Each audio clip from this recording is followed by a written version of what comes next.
Hi everyone, তোমরা তো আমার এর আগের ভিডিও দেখিয়েছো আমি বের হয়ে গেছি যাওয়ার জন্য। সো আমার শ্বশুর মশাইকে খুঁজেও পাওয়া গিয়েছে। সো আমি যাচ্ছি আর আমার সাথে অনেকেই যাচ্ছে।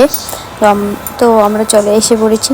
তো অনেকক্ষণ ঘুমিয়েছি শাশুড়ি মার কাঁধে, ঘুমিয়ে তারপরে এখন আসলাম। সো তোমরা তো দেখে বুঝিয়ে গেছো আমি কোথায় এসেছি। তো এটাই ছিল আমার লোকেশন, আমার ফেভারিট প্লেস অ্যান্ড তোমাদের সবারই ফেভারিট জায়গা।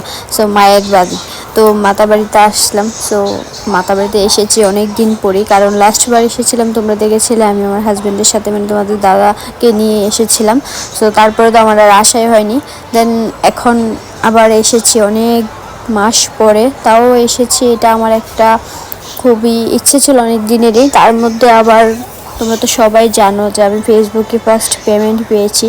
সো ফার্স্ট পেমেন্ট পেয়ে মাতাকে কিছু যদি না দিই তাহলে তো হয় না, ঠিক আছে না, মায়ের তো পুজো করতেই হবে ফার্স্টে। সো আমি ওই টাকাটা না কোনো দিকে কিছু খরচ করিনি, কারণ আমার অনেক দিন আগেরই ইচ্ছে ছিল যেদিন থেকে আমি ফেসবুকে ছোট হোক বড় হোক সামান্য একটু হলেও কিছু অর্জন করতে পারবো, সেদিন আমি তোমার কাছে প্রথমে দেব। সো ওইটা ভেবে আমি মায়ের কাছে গিয়েছি অ্যান্ড মাকে যতটুকু পেরেছি ততটুকুভাবে একটু পুজো করেছি। আর সেদিন ছিল এত ভিড়, রোববারের দিন ছিল, বাট কোনো দিন আমি আজ পর্যন্ত এরকম ভিড় পাইনি মাতাবাড়িতে গিয়ে। তোমরা ভিডিওতে দেখে বুঝতে পারছো না, আমি সামনে ছিলাম, আমি জানি। যারা যারা আজকে গিয়েছো রবিবারে তারাই জানে, মানে মাতাবাড়িতে একটুখানি জায়গাও খালি ছিল না, এত মানুষের ভিড় ছিল। 2 থেকে আড়াই ঘন্টা লাইনে দাঁড়িয়ে আমরা পুজো দিয়েছি। কি বলবো, মানে একটু একটু করে এত ভিড়, মানে চিন্তা করে নাও। আজকে যারা যারা আইছে তারা আজকের ব্যাপারটা।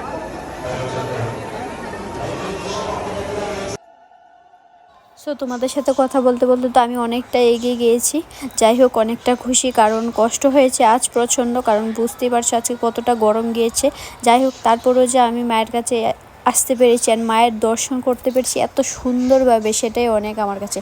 সো আমার ভিডিওর মাধ্যমে তোমরা মাকে প্রণাম করে নাও যারা যারা আজ আসোনি।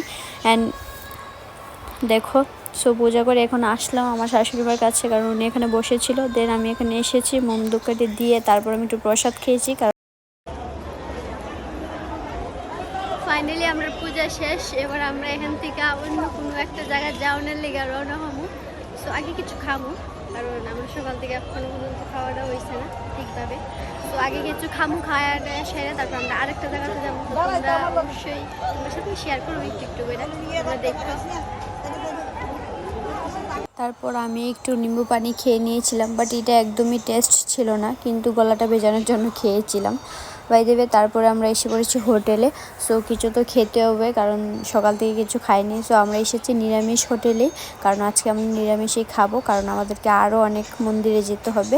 সো আমরা একটু খাওয়া দাওয়া করে নিলাম নিরামিষ। তো খাবারটা ছিল খুবই স্বাদেই ছিল, একবারে খারাপও ছিল না, একবারে ভালোও ছিল না।